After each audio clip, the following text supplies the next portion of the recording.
Welcome to The Jewish Lens, a podcast to discuss anything and everything from a Jewish perspective.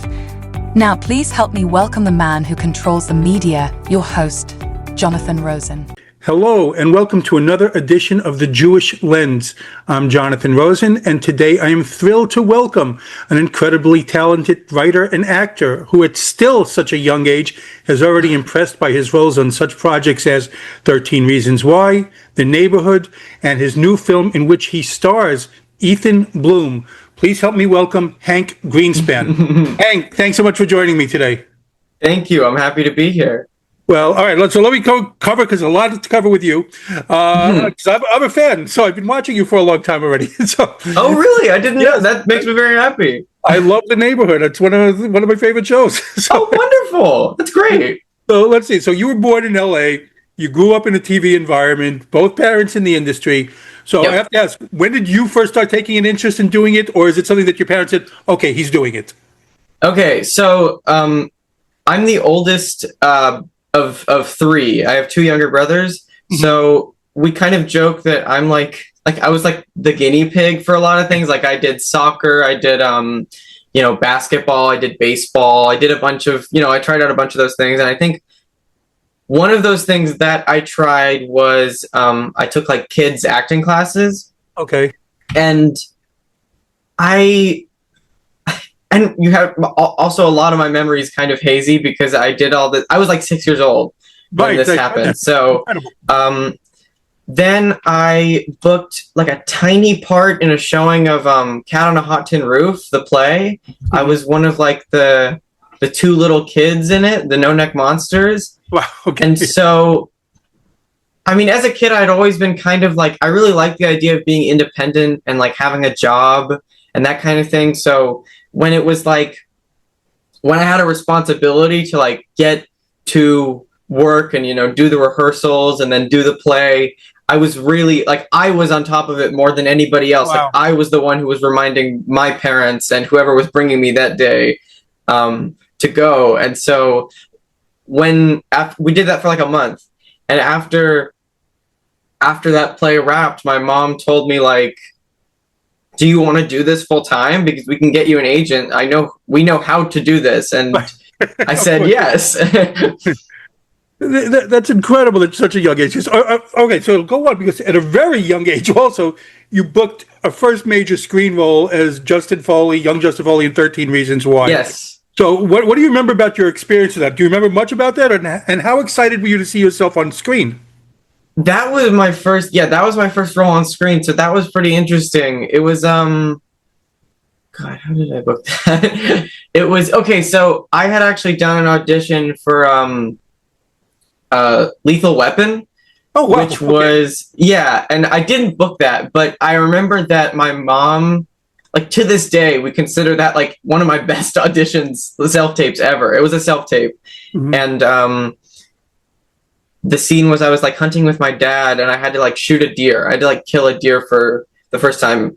But I was way too young for the role. But the casting director really liked me. That's the good thing about casting, is that even if you don't get the part, someone will remember you. And then later, that same person was casting 13 Reasons Why. And I don't remember the exact process, but they already knew me from Lethal Weapon, so I went in and I auditioned and I booked that one. And it was exciting because we went down to like, where did we go? We were away from home. I don't remember the exact place it shot, but we were like traveling. This is also me being like 7 years old and not understanding how shooting works. But I remember traveling all over from like hotel to hotel. What were you gonna say? No, I was just wondering, do you remember the excitement also when you first saw yourself? Like, hey, that's me on screen, like, as the show's going on. Yeah, I mean, I think at that age you like can't even fully grasp it. Right. Yeah, it's hard to comprehend because it's like your only reference for what it is. So it was exciting. Going all around and doing all the things that I didn't understand what I was doing. But I think only at like maybe midway through doing The Neighborhood, I realized, oh my God, I want to like this is a big deal. This Like is I not knew what every what other it kid is was. doing, right? Yeah, Yes. basically, I knew that it wasn't like normal. I knew that it was I was on a show, but I didn't like I couldn't comprehend the true like whatever you call that, the true impact of it. I do another podcast as well my co-host is a former child star. Oh Worked in the yeah. business many years, and he was on movies, TV, and things. So I always love hearing a lot like you said, that kids grow up and think, hey, this is what everyone does. This is normal. Yeah, it feels normal. Right. So let me discuss The Neighborhood. I just mentioned to you, I've watched it since the beginning. I love the show. You're great on it. An amazing Wonderful. cast. That makes me very happy. Thank No, you. really, it's and you've been on it for nearly half your life. So, do you remember More than half. More than half now. right? Yeah. So, what went through your mind? I mean, when you realized that you hooked a regular series role on a major network sitcom? I mean, it was a huge deal to my parents and my agents, and I was like, "Oh yeah, I booked it." I didn't like it was. I'm not to sound like cocky, but I didn't when I basically I had auditioned for that, and you don't go in for auditions anymore. It's all self tapes. Right. But I went in for that one, and it was a pretty regular audition, and then I got a call back with the creator of the show, Jim Reynolds, and he was like laughing his head off at every single line that I said. And when you're getting that kind of reaction, not only do you like snowball, you start getting even more confident and doing even better. But I went out of that one thinking like, okay, I'm gonna probably book this. You thought that, you did feel that way. Not that I mean, you book like every. Yeah. It's so rare that you book anything, but I was very confident that I was at least going to make it to the next level. Wow. And the next level was like the network audition, and that was between me and one other kid, and I ended up booking it. But when we got home they made the decision that day. When we got home from the network audition that day, I was like just on the couch, and again, this is kid brain, but I remember I was on the couch and they called, I think, my mom, and I picked up for some reason because I think I knew it was like my manager. It was my manager and my agent on the same phone call, and they said, "You got it." And for some reason in my mind, I was like, I don't know how I reasoned this, but I thought it was like, you got this, man. Like, I thought they called me late or something, like to wish me good luck. And I was like, oh, thank you. And then my mom, who was in the other room over, came like sprinting into the room and was like, what? And then I realized that I booked it. And then I mean, I was very happy, but I don't think I understood like the magnitude of it more than they did, because they were ecstatic. Yeah. They were so happy. Your mom was much more excited than you were at the time. I mean, yeah, she understood. I mean, she knew what sitcoms were. She knew like how long they can go for if you get lucky. So she was very, very happy for me.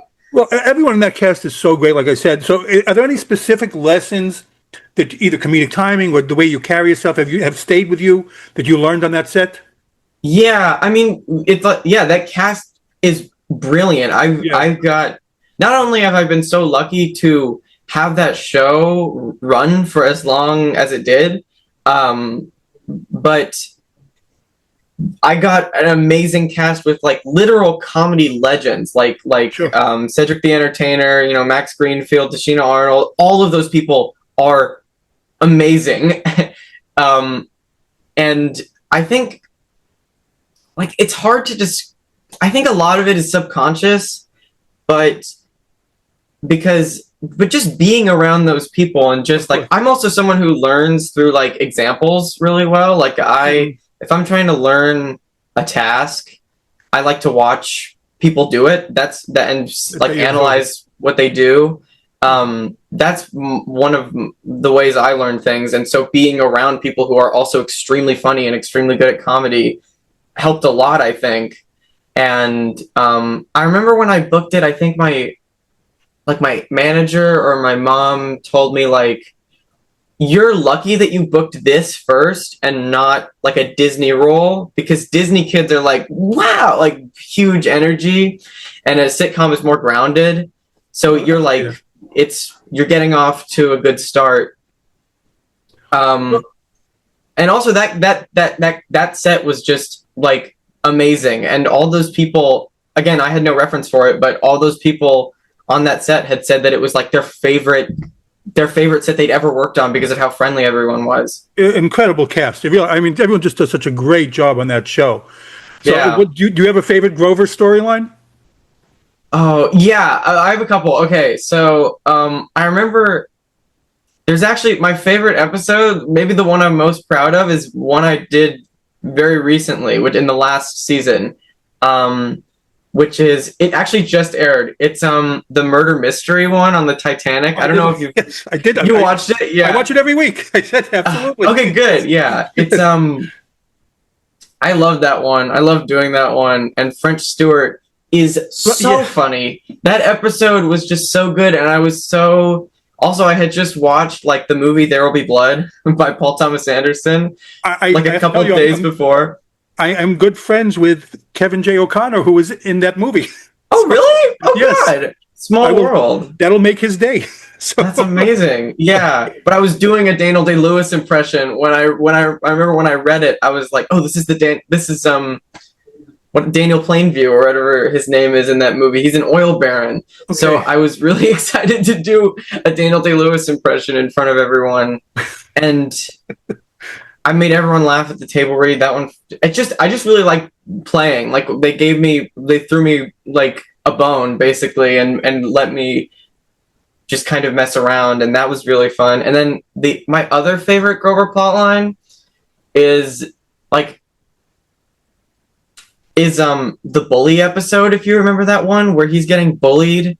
So Grover's getting, I might not remember the plotline completely, but Grover's getting bullied at school. Mm-hmm. And so he fights back. That's like the start of the episode, is he fights back and he hurts the bully. And then he goes to the principal's office. Yes. Who is his mom.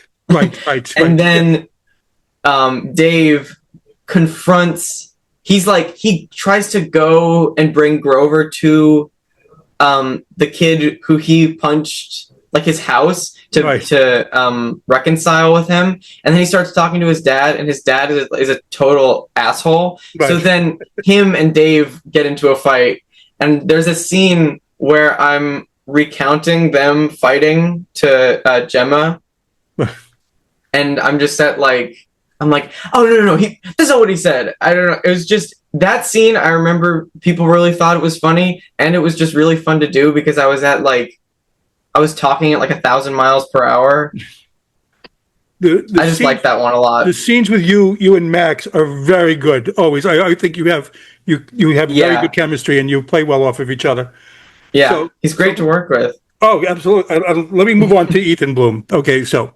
Yeah. So I mentioned earlier this week, I had on Herschel in my land, the director and the writer of the film. They raved about your performance. When I'm actually posting the episode later today, so you can see wonderful. That they raved about your performance. So this marks your first lead role in a feature film. So let's start with, how did you become involved in this project? Mostly the same as other projects, but I had asked I had been doing The Neighborhood for a while. I had been doing The Neighborhood for it was like season 6, I think, when I got the audition.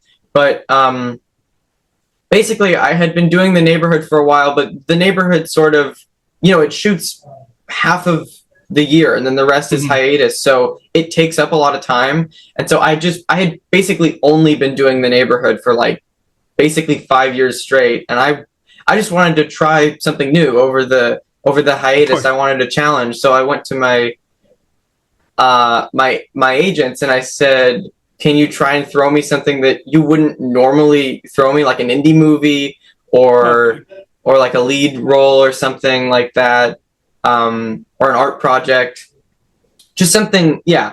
And then I think maybe a couple days later, they gave me Ethan Bloom, and they sent me the script and the sides for it. and I don't think they would have if I didn't ask them. That's amazing that you did ask for that. That's great. Yeah. And then, and basically, because it was the lead role in a movie, we employed a very talented actor and comedian who's also like a family friend. His name is John Ennis, and he's an acting coach. So he coached me on that on Ethan Bloom for that audition, and then I did the callback with Herschel. That's where I met Herschel for the first time, and then I did the chemistry read with Caroline, and then I think I booked it. Yeah, I think I booked it after that. So it happened all very quickly then. It was over the course of maybe 2 weeks. So yeah, it was pretty quick. You send in the audition and then you don't hear anything for a while, and then you'll see if you got a call back. So when you read the script, so what immediately resonated about this, 13-year-old character navigating grief over his mother's death, questions of faith, first love, father's expectations. Yeah. So what resonated with you that hit you right away? I think it was mostly how real it was. It wasn't the character was. This is something I didn't really know until Mylene said it at a Q&A. But she said that she specifically wanted to write. Also, almost all of the characters in the movie are based off of people she knows in real life, or at least heavily inspired by. And so Ethan is, she says, a kind of a mix of her nephew and her daughter. And so she wanted to portray smart kids. She wanted to portray kids who are really introspective and think a lot, because kids in movies and shows are just kind of, they can just be basically condescended to. And she thought that kids are actually smarter than we give them credit for. And so I think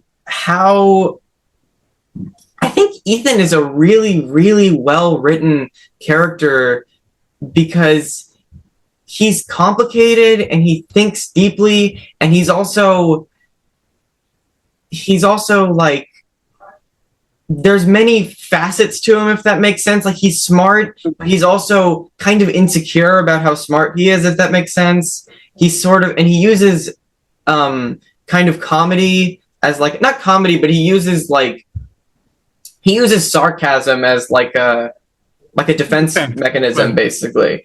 And I thought that was interesting. I just think it's because Mylene is such a talented writer, and also because all the characters are based off real people. None of them are one-dimensional or anything. And I think the story is just really good because even though it is about religion and it's about grief, it can kind of be applied to anything. A lot of people who like the movie have told me oh, I have a son who converted from Judaism to Catholicism or something, or I have all these people can relate to it in some way. They can make some connection to it. And also, there's so many things that are set up in the script, Grandpa Ethan. Well, you haven't watched it yet, but you'll see it. Well, remember this when I see it this week. Basically, there's a lot of things that get mentioned at the start of the movie that you think could just be one-off things, and then they come back in the third act, and it's really satisfying. Yeah. So the film, the film blends Jewish family traditions, including bar mitzvah prep, of course, exploring Catholicism, relationships with the, Father Diaz. So how did you approach researching, to make sure that you're doing justice, I guess, to embodying all those spiritual and identity conflicts, really? I think, I am Jewish. So I'm not religious. We're Reformed or secular, but I know Jewish traditions. I know what it's like because Judaism is very cultural. There's a lot of things that you can kind of. I feel like there's a lot of nuances about Jewish culture that sort of can't be. They can't really be put on paper, if that makes sense. They sort of only imbue. You can only understand them by being Jewish or being around Jews for a long time, and so I think could not agree with you more. Yes. I think even though Ethan is he wants to be Catholic, I think he's Jewish in culture still. Like he never stops being Jewish. He thinks in a really Jewish way. He talks in a really Jewish way. Like all of his mannerisms are very Jewish things. And so I didn't have to research those. Right. But the Catholic thing, I think I didn't really do any like research about Catholicism, but I didn't read the Bible or anything, which maybe I should have, honestly. Like that's a fair thing. I probably should have researched it, but I think a lot of my research was being in Florida because a lot of the Cuban population there is very Catholic, and so like talking to those people and talking to Mylen mostly was a lot of the research was just about how that whole part of Florida functions basically. But yeah. I think I have to pay more attention to things that are going on in Florida because I think I was probably not far from where you shot. Oh yeah. So. We were shooting in we were shooting on like tiny locations, not tiny locations, but we were shooting in, you wouldn't see like in LA, you see like a van with like a huge camera mount strapped to it. We couldn't do any of that. Didn't have that. Well, so look, you carrying the film as a protagonist, because you appear in nearly every scene of the movie. So that's a big leap up from ensemble TV work. So a couple of things with that. What was the biggest challenge for you for that? And also, like, did you feel like a little bit of pressure, like, this is my movie? I know that there are other people in the but you are the lead now. So is there a little bit of a pressure on that?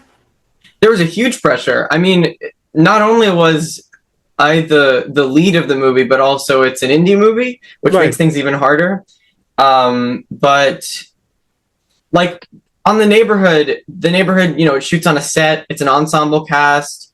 I'm also not in every episode of The Neighborhood, and I'm a small character in The Neighborhood. Mm-hmm. Out of like the main 7 characters, I have the smallest role. So, I mean, there have been times on The Neighborhood where like someone was sick or something, or they were shooting something else, and they could basically just like postpone their scenes to the next week.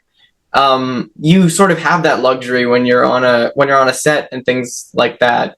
But on Ethan Bloom, there was no. I think the first thing that me and my mom realized when we got there is that if we didn't show up, they couldn't do anything. There's nothing. It can't start until we're there. So probably the number one thing was, which thankfully my brilliant co-star Josh Molina talked to me about. I was already doing this, but it was important. It was nice to hear it from someone, which is that an actor's first job is to show up on time. An actor's second job is to know their lines, and then an actor's third job is to give a good performance. So there was a lot of pressure, and I think the hardest thing was probably I guess I've been memorizing lines since I was so young that it's sort of like, it's not easy, but it does come probably more naturally to me than someone else. So I wouldn't say the lines were the hardest part, but probably the arc of the character, because we shot out of order. Mm-hmm. So each scene I would have to remember where we were in the story. And also, if you've seen the movie, there's a lot of emotional roller coasters. Like there's a lot of, and it's easy to get mixed up where you are in the story if you're shooting out of order. So, and I remember Herschel, I think every time before we would shoot, Herschel would tell me like, these are the latest things that have happened in the story. This is where you are now. Right. This is where you are. Yeah. Good. And so, sometimes he's euphoric, sometimes he's really depressed. But it's important to like draw a line and yeah. Oh, I want to ask about, go ahead, sorry. Sorry, it was just that was probably the most difficult part. I was going to ask you about the balance too, but let me first, because you mentioned Josh Molina, because what a cast! What an really incredible cast! Yes, You worked in Josh Molina for one, Mindy Sterling, another comedy legend there too. So absolutely. and everyone else there, and they praised. And by the way, Herschel did say about you. Always knew his lines every single time. So and talk about them, and working with Caroline Valencia as well. Could you just talk about Yes. that cast a little bit? I mean, another amazing cast. I've also been blessed with working with another amazing cast. Caroline Valencia is so talented, and it was great working. I was gonna say against her, but I mean, when I say against her, I mean like Right. back and forth. I mean, Josh Molina. I would say Josh Molina and Rochelle kind of acted as like my parents in the movie, sort of. And I mean, they were like Josh Molina told me the thing about knowing your lines. Josh Molina's main point that I think was pretty important to learn was that it doesn't matter if you're it matters if you're a good actor. You should try to be good, but also it doesn't you can be a pretty good actor and really fun to work with, and you'll book a lot of roles because people want to work with you because you're like amiable and nice to be around. Like there are people who are like Stanley Kubrick or something, like people who are made amazing movies, but no one ever worked with Stanley Kubrick twice because no one wanted to work with him again. I've heard that. So it was important. Yeah, I wanted to be, and also it's like my nightmare to be the guy who like doesn't know his lines and is like making everyone have to slow down for him. And Rochelle gave me a lot of good like actor advice, actor to actor. There were things like, she told me to if you're playing, I should have done this for Ethan. I didn't do it because I didn't have the hindsight for it really. But she told me to make a playlist for the character. Like make a playlist of the music you think they would listen to, and then listen to it all day, basically. That's interesting. And I've heard a lot of other actors talk about that. Like, I've seen that in other places too. Like on for the movie Superman, you can find all the playlists that James Gunn made for. James Gunn is also super into music, but he made all playlists for those characters. He just chose like 6 songs that embody their personality. And I've heard like Margot Robbie talk about she has like a sad playlist if she needs to cry. That was good advice. Mindy Sterling is like the funniest person in the entire world. It's like shocking how amazing she is at improvising her lines. I will say, if you watch the movie, like 50% of those lines are completely improvised, and they sound written because they're so funny. Is there anyone forgetting? Oh yeah, Carlos Ponce is amazing. He's so nice. He's hilarious. Everyone I know who's seen the movies says that he's like their favorite part of it because he's just so cute in that movie. He's such like a nice little priest guy. Yeah, everyone there was. I'm terrified that I'm forgetting someone. No, you hit all the main ones. I thought that's interesting with the acting because I'm a writer and I do the same thing with writing. I put on certain music to inspire scenes. That's what is the mood that I want to be in for this scene. So I'm fascinated that you do this for acting. That's a great thing too. Yeah. So let me say, Ethan Bloom. So you just mentioned it too. Mixes heartfelt comedy, heavier dramatic moments around loss, self-discovery.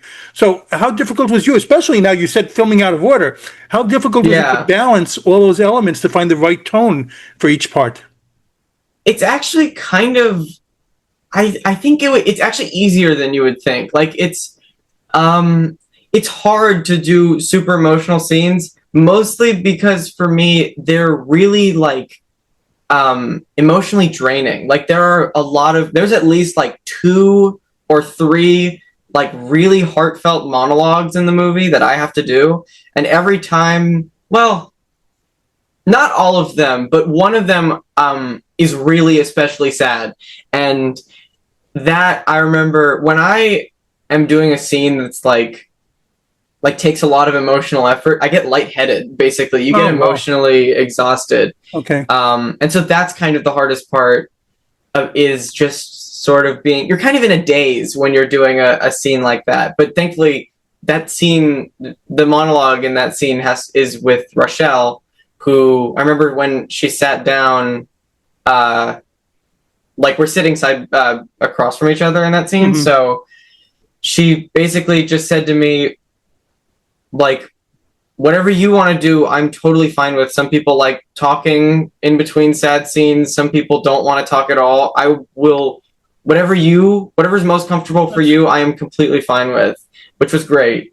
And that's being a good co-star. It certainly is. And it's also very welcoming and nurturing because, you know, I've heard of people be like real idiots. I'll use that nice word to child people, the stars that they're working with, and it's just, you know, that's awful. So I'm glad you had a good experience in that.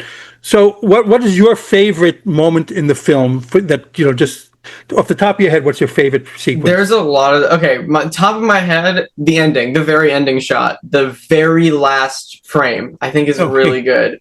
But I remember I got asked this question a couple times at the Q&A, at Movies of Del Rey, which I think it's still showing at if you want to see it there in the area. And every time I would get asked it, I would remember a new scene that I loved. There's another scene that's a big monologue that was the self-tape sides for the scene, or for the movie, the audition.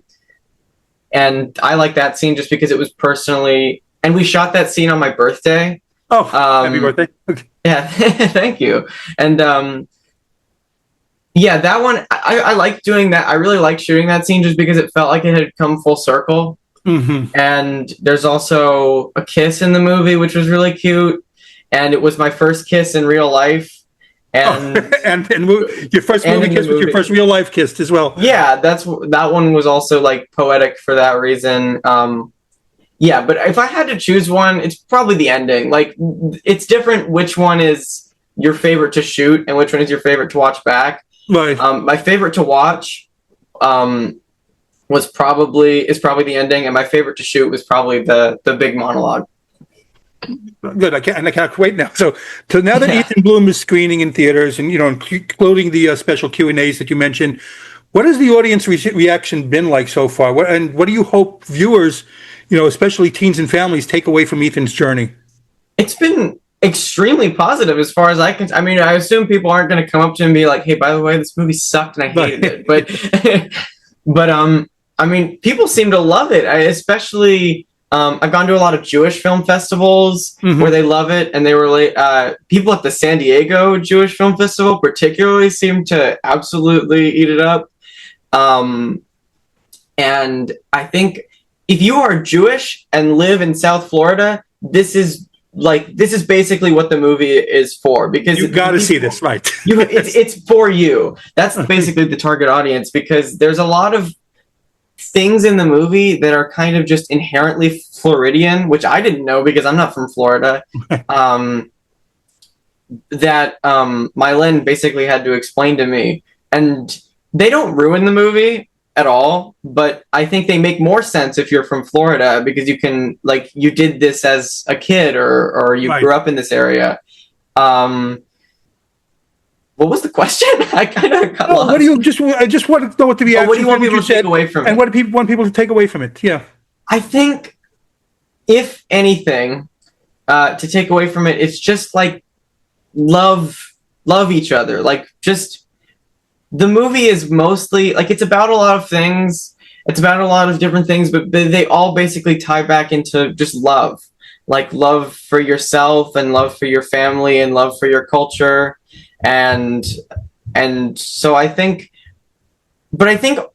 also this is kind of a similarity between The Neighborhood and Ethan Bloom that I'm just realizing, is that both of these movies are about Ethan Bloom and The Neighborhood are both about cultures clashing, basically. Like, a white family moves into a black neighborhood, a Jewish kid wants to convert to Catholicism, and basically the question that both of these things ask is Like, can these two things coexist?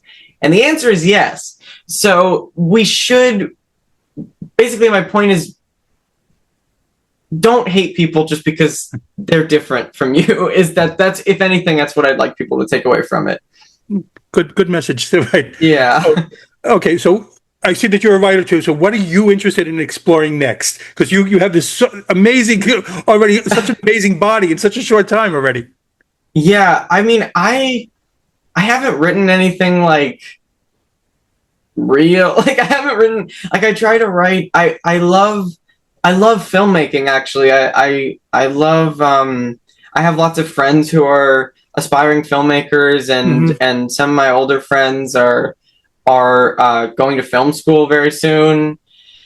And so I just love making movies, and I love writing. I don't love writing. That's the thing. I think no one loves writing. Is that correct? Like, you're a writer. I love writing. I do like writing. You do love writing. Because it's an escape. It's an escape. I always tell people, I can't control the real world, but I can control what's on the page. Right. That's a good, yeah.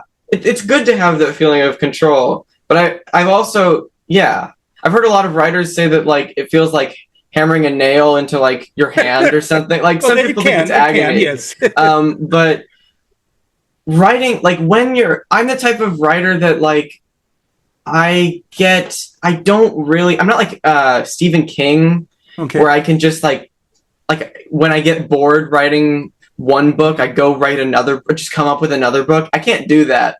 Stephen King has like some God-given talent, but I think like when I'm very inspired by something, when I get an idea and I know, like when I start writing something and you just kind of just know, it's hard to break an empty page, but when you start writing it and then the ideas just start to kind of keep coming and coming, then you just sort of write it all in like one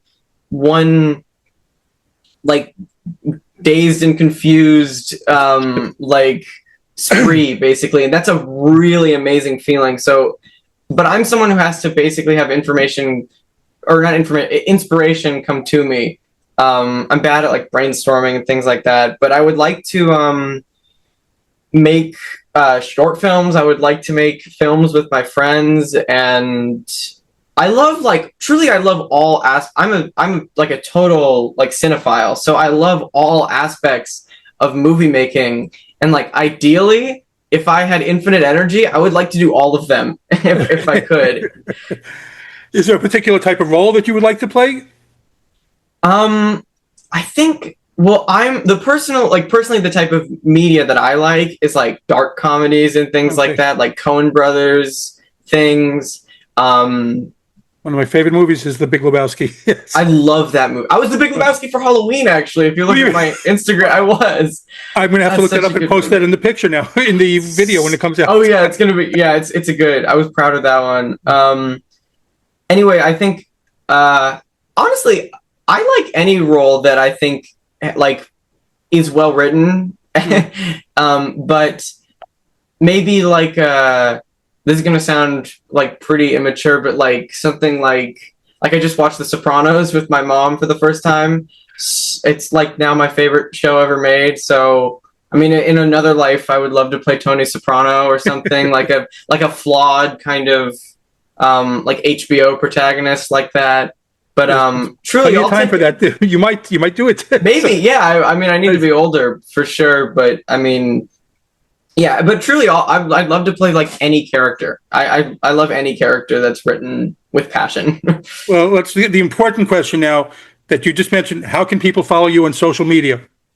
Okay, my socials are. I mean, my main one is my Instagram. Most of what you see posted is posted by my mom, by the way. Okay. I don't really use it. Just FYI. Maybe that's kind of a turnoff, but it should be at Hank_Greenspan. And do I have I have a Facebook page, but I don't think I use it anymore. Yeah, follow me on Instagram at Hank_Greenspan. Well, Hank, I want to sincerely thank you for taking the time today. You seem like such a great young man, so and I Thank really you look so forward much. to It was what a you're doing pleasure next. doing this interview. No, thank you. I will let you know when I post it. But thank you. It's really I look forward to Ethan Bloom and also what you follow this up with. So Yeah, thank you so let me much. sign us off. Okay. Again, this has been The Jewish Lens. I'm Jonathan Rosen. And again, a very special thanks to Hank Greenspan. Go see Ethan Bloom. And please like, comment, and subscribe. Thanks for tuning in to The Jewish Lens, where all items used was strictly kosher.